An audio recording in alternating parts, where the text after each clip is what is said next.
Let's talk about that for a moment, John. So if I have set my practitioner said, "Hey, I want you to try this and this, and I'm a little overwhelmed, but I have my HeartMath device. How would I incorporate that into my day? Where do I put that in the morning? Do I do that throughout the day? Like, how do I bring that in to kind of get that coherence throughout the day so I can take on the tasks I've been assigned?"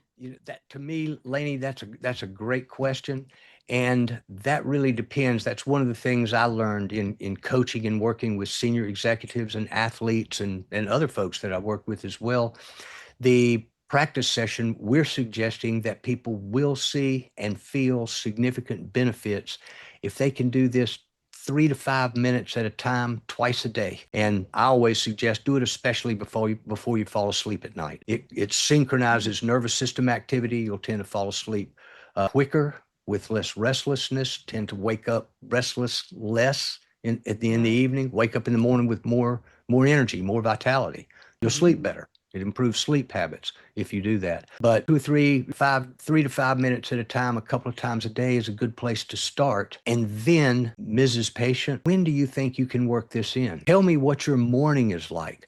If I'm talking to a single mother of two who's getting up at 5:30 in the morning to take care of her kids and get the lunches ready and get them off to school, she can't even breathe at that point in time in the morning.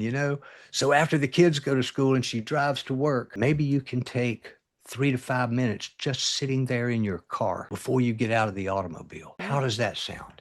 Would that work for you? Are you comfortable doing that? Let's try that and see if that works for you. And then definitely do it before you fall asleep at night, after you put the kids to bed. So that would be the way I would work with most patients.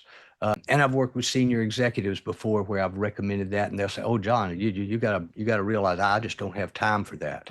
And my comeback is a lot stronger than it would be for a single mother of two. I would respond to that resistance a lot differently. What do you mean you don't have time for it? You don't have time not to. Yeah. This needs to be a priority, or you're going to pay the price. Your choice. Yeah. So you have to talk to people in different ways.